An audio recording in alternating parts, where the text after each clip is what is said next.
Поднимаешься 10-й раницы, пьешь каву, потом спускаешься в шапик, посвежую газету за вакансиями. Дурны заняття, де пошук праці. Потребуються будівники, менеджери. А який з тебе будівник? А тим більше менеджер. У виніку робиш собі макарони з сосискою, і ще раз каву, цілий день глядиш фільми, пошатку про маньяків, потім нечто молодежне в протестантському духу. Увечері телефонуєш сябру, у пари шупляється всіх поділці, але я не хочу надокучувати. Зимі навіть бухати не цікаво, а це головний показник чоловіка. І ви накладаєтеся вдвох, як свині, приїхавши додому, довго дзвониш у двері, і раптом розумієш, що вже давно живеш один, що дома пусто, що ти даєш, що знову повторяється, як у минулий раз. Доповзаєш до ложку і падаєш на його, як падає самоліт під час катастрофи.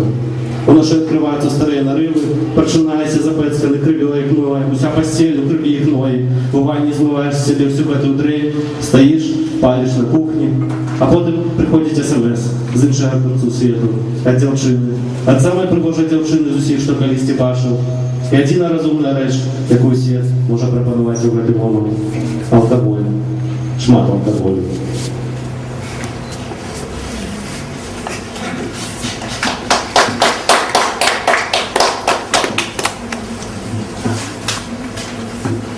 І апошні Lucky Strike. Чого тобі завсюди хотілося, як ніколи не гинали раком, як життя заставалося непредказальним, як циклон, і чистим, як легкі немовляті. Але тебе мають, тебе постійно мають, працедавці і чиновники завсюди, сябри і кохані час від часу. І не важно, що виходить у виніку, відсутність грошей і совісті у першому випадку, або галімий приход від галімого амфетаміну у другим. Бо все одно ти твой, кого викреслили со спису запрошених, кого поклали на операційний стол і покинули без наркозу. Уся система нагадує військової вишколи, де твоє життя – це халявний пайок, який всі намагаються спіздити. Бо це основна практика виховання. Бо ти вимушений нічого шукати, наприклад, кохання, так, кохання, як відомо, ніби собака. Одной ж утікає, трапляє під машину, або захворює на шаленство, його забивають. А просто вивозять у ліс і пускають кулю в серце. Тому ти вимушений нічого місць, наприклад, працю, так, безумовно, працю. Ти ламаєш ноги, псуєш воші, сни, рвеш відносини з душою, міняєш її на спецовку і стабільне пенсійне рішення.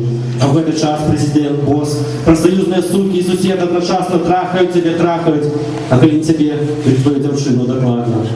Будущее – это придумка держинститутов и корпораций. Не думай про будущее. Это бесплатный додаток до гнилой головы.